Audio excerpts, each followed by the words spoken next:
So welcome everyone to the Rathbones Folio Mentorship Showcase event.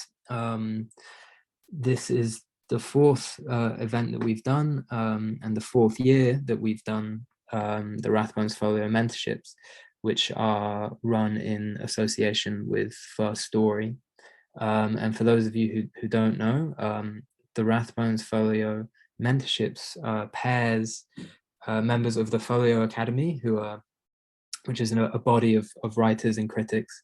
It pairs members of the Folio Academy with very talented First Story students for a year of one-to-one in-person or online mentoring, during which the mentees work on a body of creative writing, whether that's poems or short stories or novel chapters or playwriting. We've had visual art crossing over with poetry as well. And then at the end of the year, there's a showcase event, which is this.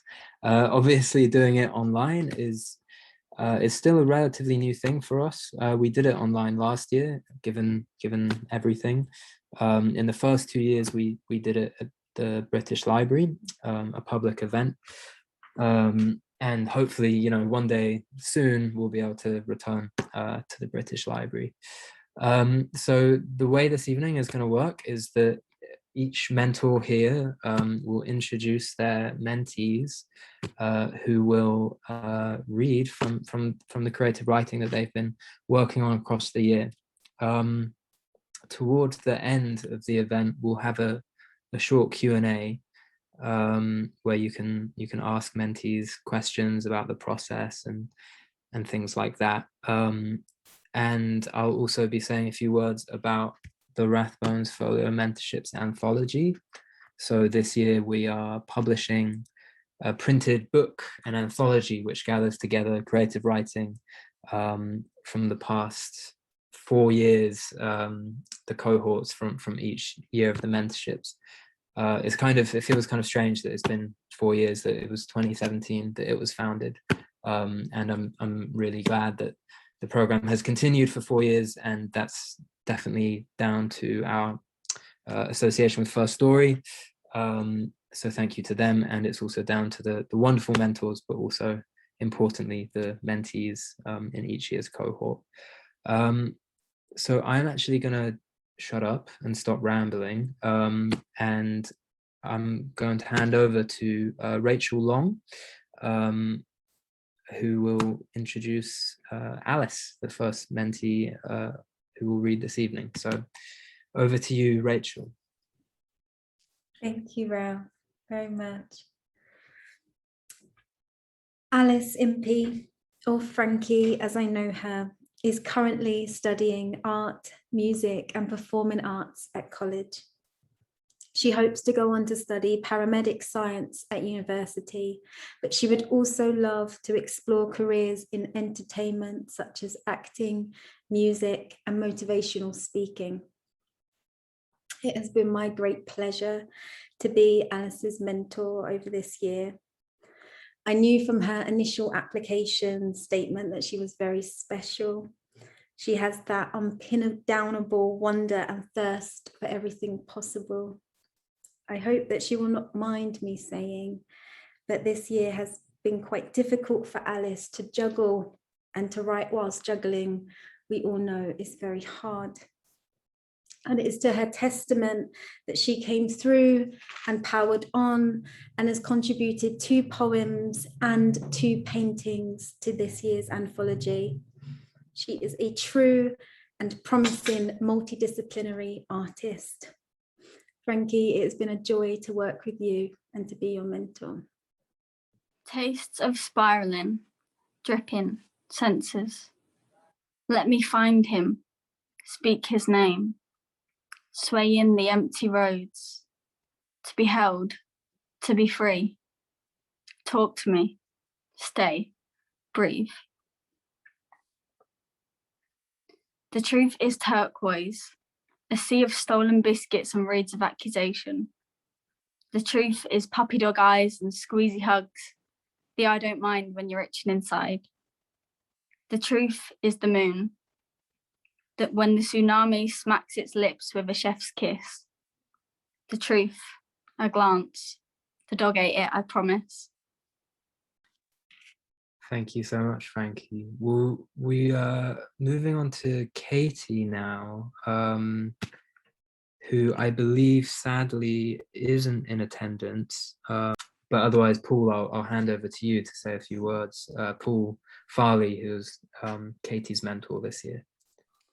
Thanks, Ralph, and hello, everyone. It's lovely to see you all and to be here and to be involved in this wonderful mentorship program. I wanted to say I was lucky enough to receive the guidance and support of poets when I was just getting going and finding my feet, and that encouragement and solidarity is something I've tried to bring to working with my mentee, Katie Parkinson. And in the course of doing that, I guess I've also tried not to get too much in the way of these amazing poems that kept arriving in my inbox, but to simply try and allow them to be as surprising and as powerful as they could be. As Ralph has just said, Katie hasn't been able to make it along to the event tonight, which is a real shame, not least because I'm going to read you 3 of her poems. They sound about 1,000 times better when Katie reads them, but we thought it might be good to take them for a spin. So I shall do my best and read these 3 poems of Katie's. The first one's called Milk on the Floor. On his way home from the office, in a car of mortifying age and make, mulling with a furrowed brow over another bad day, he hits a cat, limp and black on the skid marks and the tarmac, superstition or a self-fulfilling prophecy. And the sight of all the skewed blood milk bones makes him a monster for a moment for the children of the neighborhood. He shuts down, rubs the back of a debt-folded head and prostrates himself for whoever might come, for his normal apology and 2 ordinary hands at the wheel of an inferiority complex, leased by the wages of a middle-class man who hit a cat on his way home from the office. The next poem is called Milo, which concerns a pet snake. So here we go, Milo. I've fed him again, watched his tiny trembling jaw hike down a weekly meal with anxious attentiveness, turned the lights off and tucked his stacks of bagged baby mice back into the pit of the freezer. Think about how the impulse to love him has numbed me to their fresh smell, fragile in death.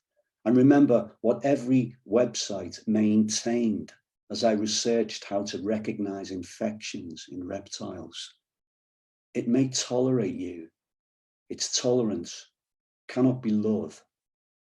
And I think of last week, how he sat around my shoulders, face buried in my hair.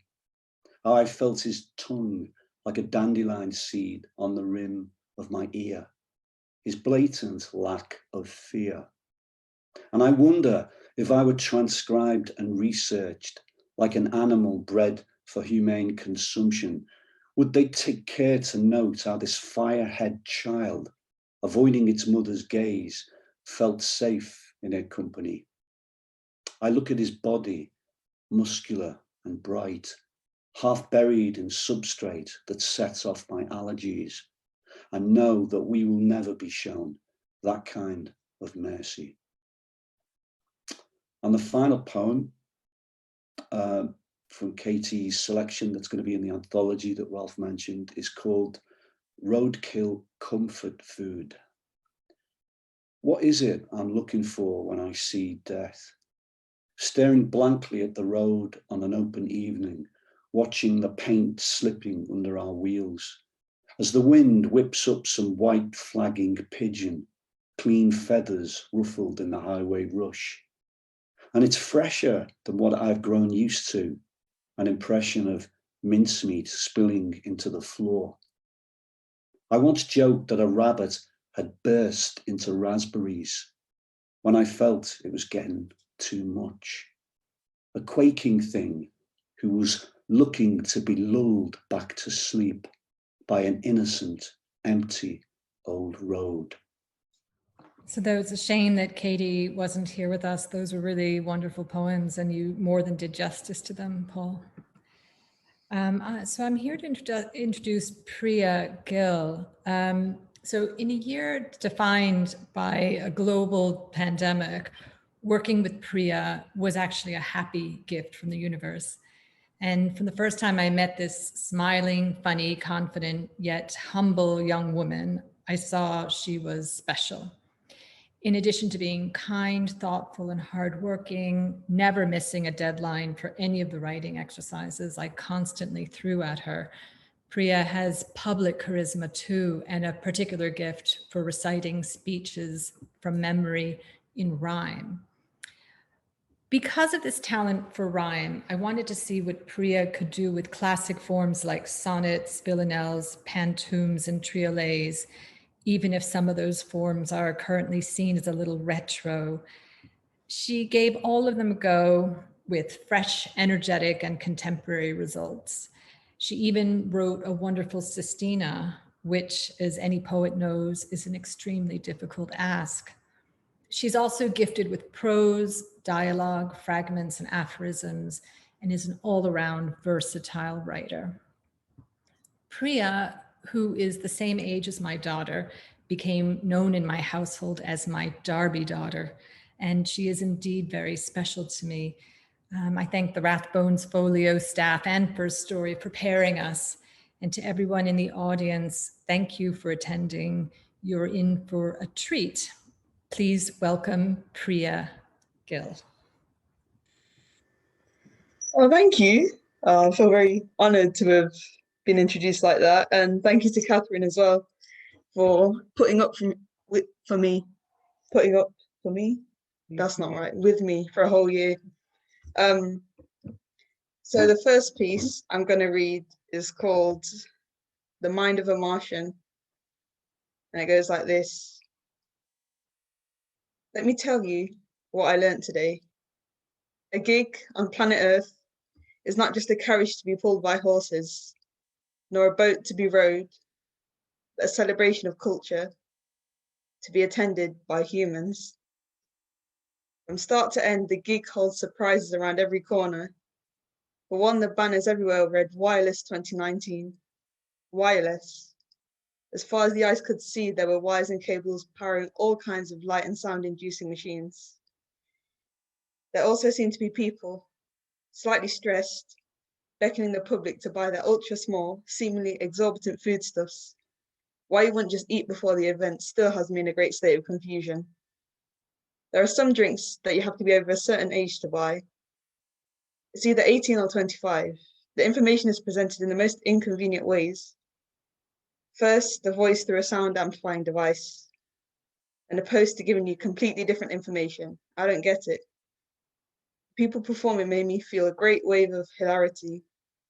There seemed to be a congregation of humans towards the back of the stage hitting various machines in such a way that it sounded very harmonious. You'd be surprised. It looked rather hard. These were the humans that stayed on for the whole time. Another human who was given more importance was foregrounded, and everyone was reaching out to them, like some sort of novel cult or something. This brings me on to the part of the gig that really astounded me. The behavior of the humans was atrocious, to be honest, and it seemed to get more out of control the further you got to the important human on the stage. Scream, laughter, tears, dancing, screech. Everyone was singing the same words as the main person on stage.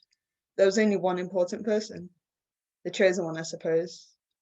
What if you were to mess up the words? It's not like the important person really wrote every single word that they were singing. Surely not. I just think that if you already know everything that everyone is going to sing, then it's a waste of valuable coins and paper stuffs, along with time. Nonetheless, the feeling of euphoria was second to none, and I do not think, fellow Martians, that I will ever experience that again. Wow. The second one is about, is a structure, as Catherine mentioned. It's a pantoum, and it's actually about the farming situation in India, and it's called Farm Bills, Hard Pills. Farmers in India left their lands in peace, but you're deliberately waging a war whilst tearing up the roads, and now you have them begging on their hands and knees. Brutally staged it, don't even care enough for hope. You're deliberately waging a war whilst tearing up the roads. How do you expect these people to put food on the table? Brutally staged it, won't even care enough for hope. The aggression goes on, yet they're abused and disabled. And you expect these people to put food on the table. This outright discomfort is shameless hurting in public. Through ongoing aggression, they're abused and disabled. They're feeding the country, the most valuable service, for nothing. This outright discomfort is shameless hurting in public, and now you have them begging on their hands and knees for feeding the country, the most valuable service, for nothing. These farmers had left their lands in peace.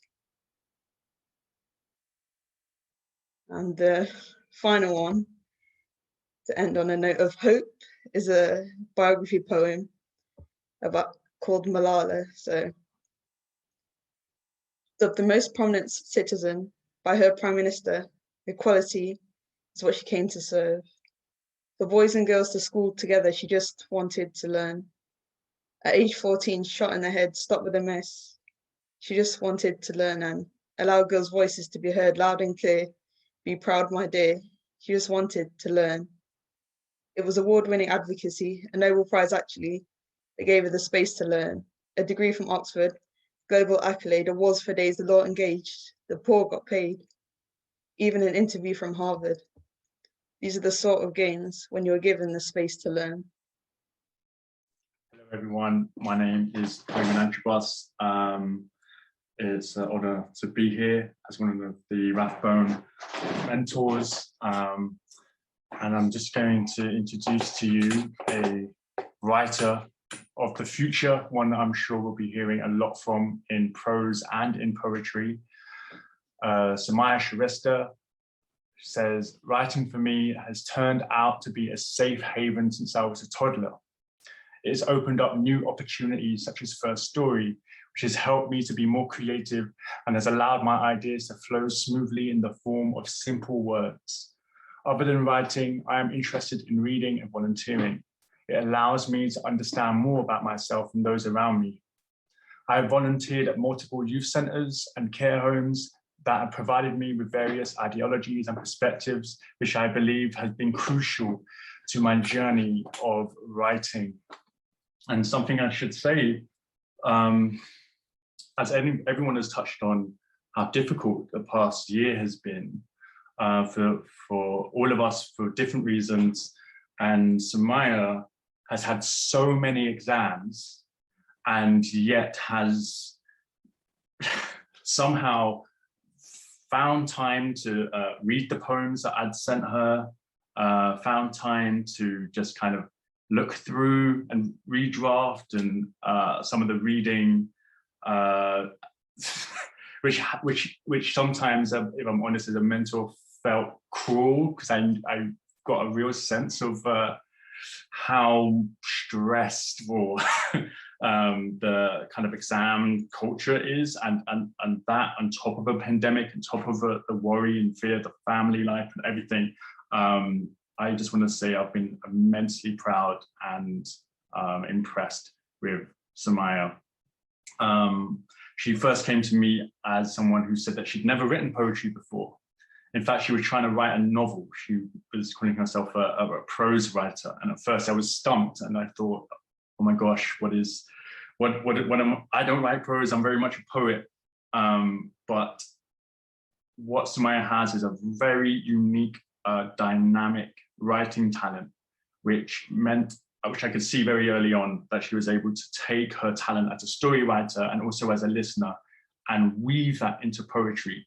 And what I discovered as her mentor was a natural poet. So without further ado, please welcome Samaya. Thank you. Hello, I'm Soumya.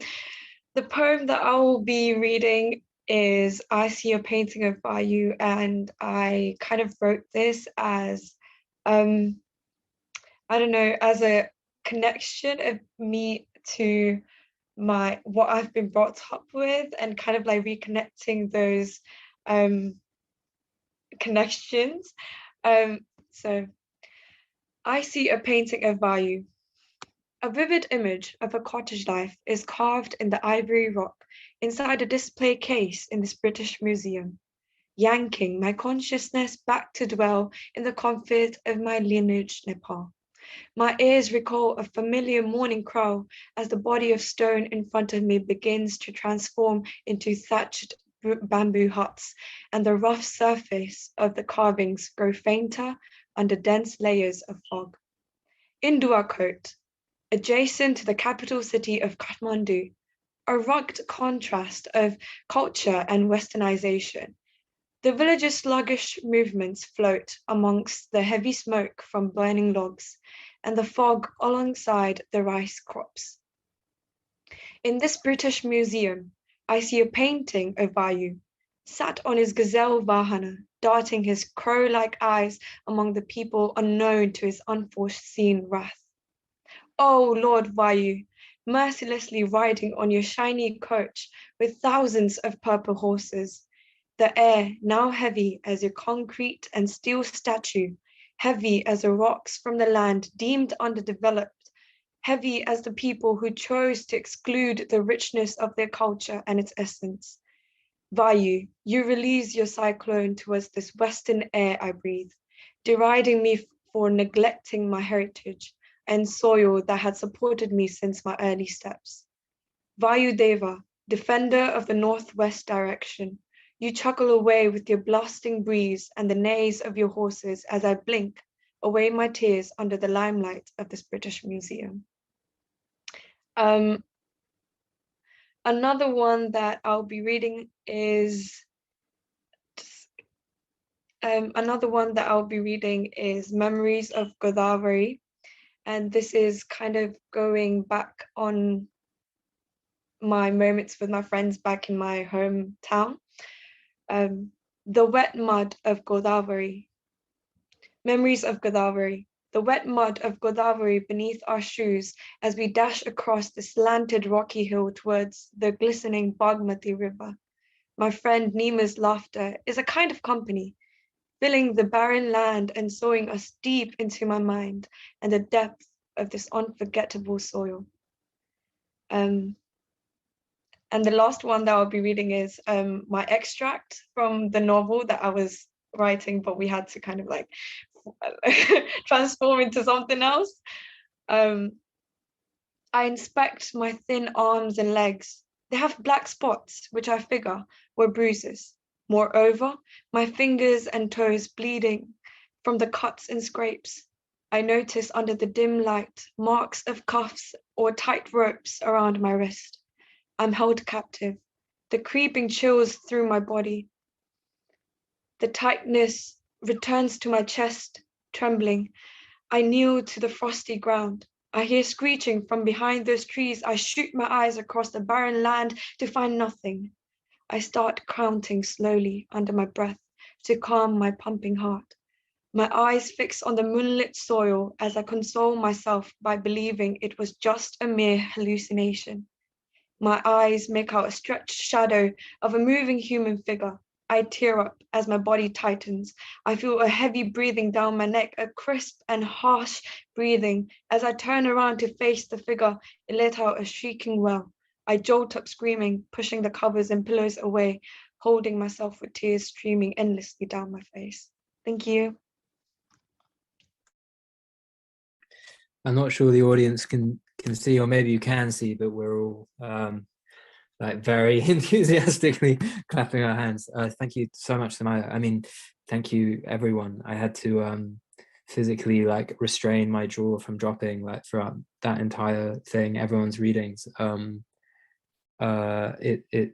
were all just wonderful. Like, thank you so much. I think also, you know, to share work, to share creative work is it's really generous, and it's really courageous as well, but also I feel like we learn from it at the same time, and as audience members, you know. So it's both generous and it's courageous, but it's also sort of generative for the audience, and really that kind of gets to the heart of the mentorships as a whole. I think it's obviously about the mentees and it's about your creative writing completely, but at the same time it's also about the mentors and what they're learning from you, and it's also about, you know, what Folio and First Story are learning from the whole process and the structure and the program as a whole. And so while we applaud your courage and generosity, I also want to thank you for that. And maybe now is a good moment. I'm not sure that the audience can do this, but I know that the mentors and mentees, we can all come off mute very quickly and applaud each other. So thank you, Alice. Thank you, Samaya. Thank you, Priya. Thank you, Katie. Thank you, Rachel, Catherine, Raymond, and Paul. So maybe we can give a quick round of applause. We've got a few minutes left. I do want to invite the audience to, if you have any questions, we're going to do a Q&A, which we typically do. If you have any questions to the mentees or the mentors about their writing process, about the process of the mentorships, there's a little chat box at the bottom and you can type those questions in there. We'd love to hear from you if you do have any questions. And while you're thinking about that, I wanted to say a few words about the anthology, which I mentioned at the beginning. I'd actually like to share the cover of it, which I'm really excited about. So I'm going to share the screen now. So this anthology, it will be published next month, and there'll be news about that on the Rathbones Folio website and the First Story website as well, I'm sure. And it's in process now. It's all the behind the scenes stuff that goes into making a book is currently happening. But I'm going to share the screen and attempt to show you the cover. So here we go. Yeah, okay, I've got some thumbs up. And because I'm now on my computer, but I need to read something from my phone as well. So this anthology, it contains the work of almost all previous mentees of the past 4 years, which I'm very, very happy that, you know, the majority of them are included here. So to read out who is included, we have Emaru Lewis, Shakira Irfan, Sophie Crabtree, Vincent Otterbeck, Aisha Borja, Henna Ravshabai, Maria Clark, Mariama Davy, Nida Rauf, and Veronica Baranowska. Of course, we have this year's mentees, Alice, Katie, Priya, and Samaya, who you've heard from tonight. And just to say, there's an introduction as well by A.L. Kennedy, who was a mentor in the first year and who mentored Shakira. I've written a few words intro as well, and I just want to read a tiny bit out of a tiny bit from that now. Yeah, so it's in the pairing of members of the Folio Academy and talented First Story students where this program, this mentorships program, finds its greatest strength. I believe wholeheartedly that when you place established and emergent writers and artists together, magical things will happen, and that both parties will learn from each other and grow through the process, through conversation and the mutual exchange of ideas and creativity. And that is what we have seen across the 4 years of the mentorships. The title of the anthology, The Day is Fresh, is actually taken, it's a line taken from a poem by Nida Rauf, whose work is presented in the anthology. And when it's published, I hope you'll read the book and consider the future of creative writing and artistic expression in the spirit of hope, brightness, and optimism contained in that line. So yeah, there will be more news about this forthcoming anthology in the coming weeks, and it will be published mid-month next month. So I'm going to stop screen sharing now. And a couple of questions have come in. So we'll see how far we get with these. Lots of congratulations from people in the audience. So there's one question here from Jessica Fear. To the mentees, what has been the single most important lesson you have learned from working with your particular mentor? It's a big question, if anyone feels brave enough to answer. Yeah, Alice?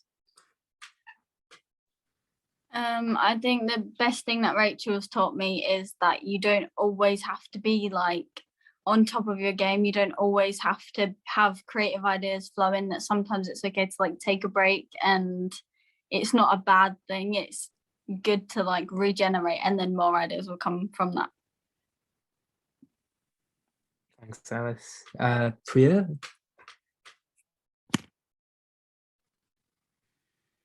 I'd say, like, especially within poetry, as much as there are lots of rules, like the best poets break them. Yeah, short and sweet. Yeah, short and sweet, and also like really true. Like, thank you for that, Priya and Catherine. Samaya? Kind of like not limiting myself to a certain idea, and kind of like adding my own element, or like my own description of certain feelings or emotions that I want to put it out there for others, and also kind of being explicit but vague at the same time, and kind of putting that importance on like making it easy and kind of like easy to grasp, like what I'm usually talking about. So I think that's really key. Yeah, like the idea of not limiting yourself to one particular thing or one particular idea. And I definitely think that's something, I mean, I'm sure Rachel, Catherine, Paul and Raymond will agree, that's something that I still find myself, getting trapped by, is sort of, you get fixed on an idea and then you kind of can't break free of it. So thank you, Raymond, for that that wise advice. There's a question here for the mentors. Did you find your mentee inspiring, and were you a bit scared too? Who wants to jump in first? Rachel? I can, as Alice went so bravely first. Last question. Sorry, what was the first bit? Did you find your mentee inspiring? Oh, that's easy. Sorry, I thought because it's so easy. That was like yes, an easy yes. Yeah. Absolutely. Were you a bit scared too?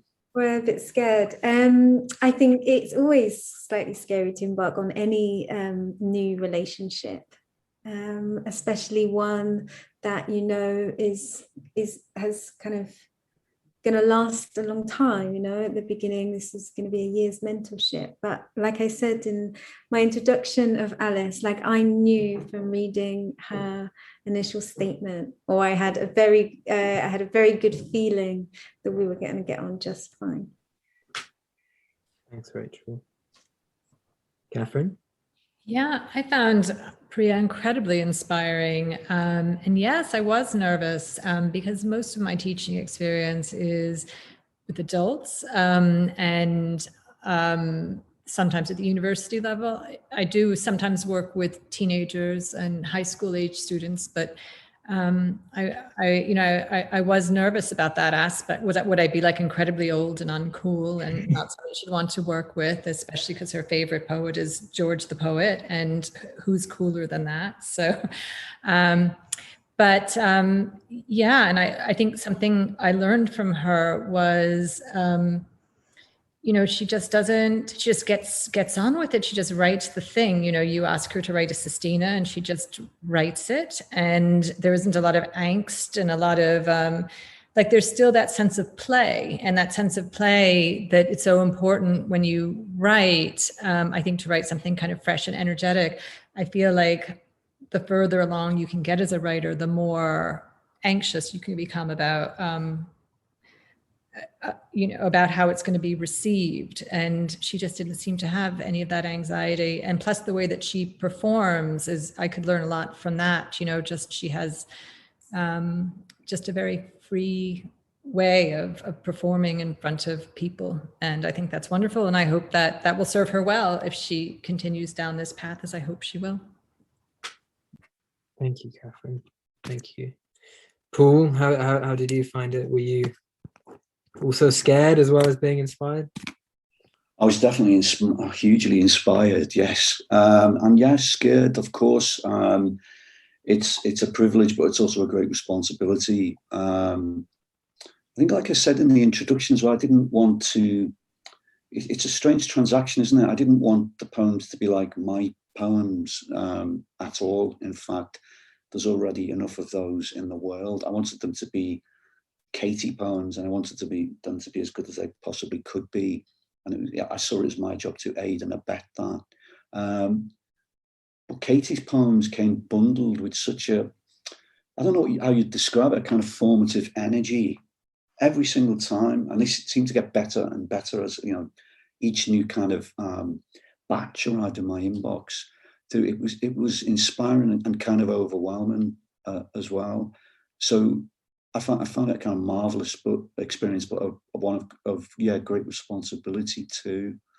And I wanted to kind of go on, you know. We feel like we're just getting going. And I want to kind of keep that alive and keep it going for much, much longer. So yeah, it's been wonderful. Mm-hmm. Thanks, Paul. I mean, that's one of, mentorships are interesting, aren't they? Or mentoring, because in the past, you know, the mentorships have exceeded the bounds of or it's kind of a question of, you know, what is the role of Rathbones Folio and First Story in this? It's kind of to put the structure there, but then to hope that, you know, things can continue perhaps afterwards, which has happened in the past. I don't know, Raymond, if you had anything to say to that question. Inspiring, and were you scared? Yeah, I think I echo a lot of what the mentors, everyone has said about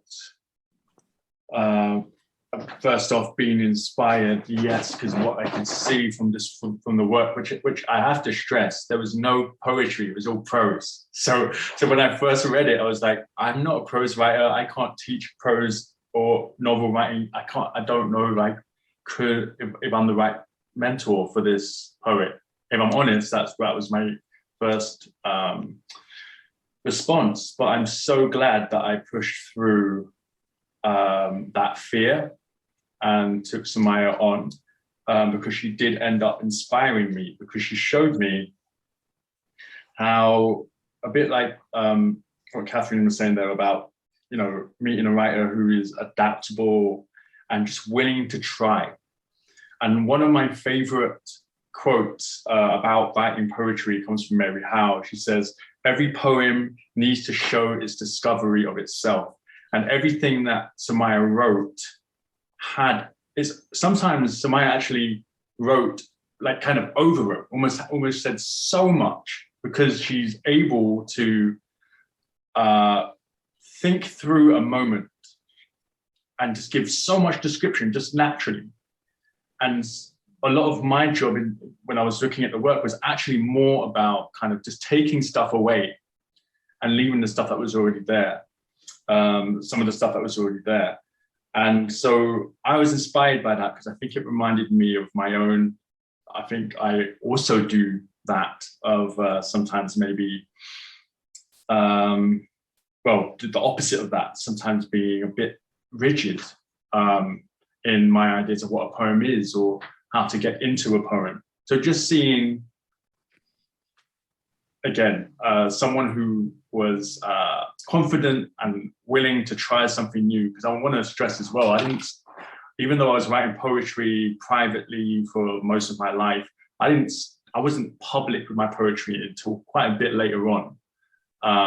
So I would have been, you know, younger than any of these poets. I'll say older than all of these poets before, doing this for the first time. So I already feel like all the poets that we've heard have such a head start, and that inspires me, makes me hopeful for the future of our literature. Thank you, Raymond. I think we've got time for just maybe 2 more questions, maybe one more for the mentees and one more for the mentors. I'm quite intrigued as to the mentee's answer on this question. What was your favorite part of the writing process? Obviously, there are some parts that are very stressful and some parts when the writing doesn't happen, but what is your favorite part of the writing process? It would be exploring other poems and kind of like taking inspiration from those kind of writings, and like not feeling like judged. Whatever I've written, it felt like it had some sort of importance, and it was not just, you know, disregarded or anything, but it was quite respectful, and it was really nice to feel that way, because it kind of helped me to open up more in my writing and be more willing to move forward with it. Thank you for that. Yeah, that's true. I mean, I'm really glad to hear that, because, you know, I do think spaces or opportunities for people to explore writing in a way which is both in a setting that's both respectful and without judgment, they're just like so few and far between. They're so rare. So I'm glad to hear that. Thank you. Priya, Yeah, I had two little points there. The first, which is basically the same about discovery, and so all of the forms, for example, that Catherine listed earlier, I had no idea about any of them apart from the sonnet, and it was just like, wow. And but also, yeah, being able to write a poem and it not to be perfect the first time. I was so scared of that before I started the mentorship. I thought like everything has to be perfect, but it's actually like I've enjoyed rewriting poems a lot. And my first sonnet is actually a rewrite of the first poem I ever wrote. I rewrote the sonnet, yeah. There you go. Alice? I think one of my favorite parts was we would quite often sit down and just do like a word association game, and I'd have about a minute to write every single word that came into my head, like nothing too ridiculous or anything like that. I would literally write everything, and from that I got one of my poems, which is literally just a jumble of words that I kind of put to a theme. So I think the randomness of that was really fun, but also I liked the fact that I could express words through art as well, because that's like another way that I find really easy to express myself. So being able to have writing and like paintings was really, really nice. Yeah, thank you, Alice. Thank you. And I think that kind of gets at the heart of the fact that the writing process is kind of inherently mysterious. You know, doing this kind of jumble of words, or this kind of free association thing. I feel like that's actually quite accurate of what goes on a lot of the time when we're trying to write. You know, who can explain the process? You know, it's chaotic and sort of magical and all of that. So maybe just one more for the mentors. Shortish answers if possible, but I'm interested to hear your answers to this. Did the mentorships make you think about the beginning of your own journeys as writers, or in what way did they?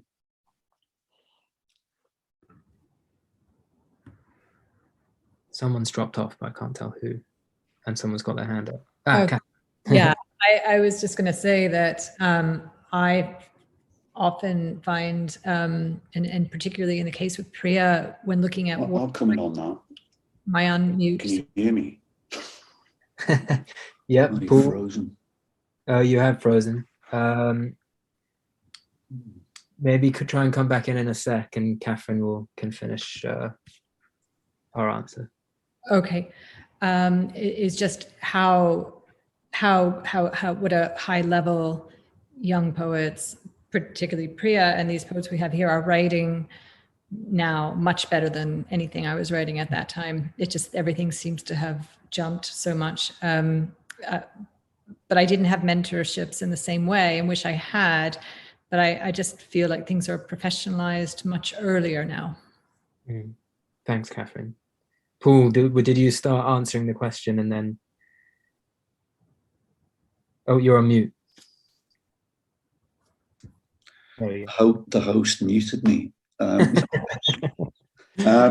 Yeah, I was just gonna. We were talking about being scared, but I also, it reminded me, I suppose, and it always does when I talk to young writers, how scary it is for the for the mentee, obviously, because I remember being young and taking poems to workshops and not having the courage to get them out of my pocket and show them to a group, and being 10 weeks in or something before I could summon up the courage to do that.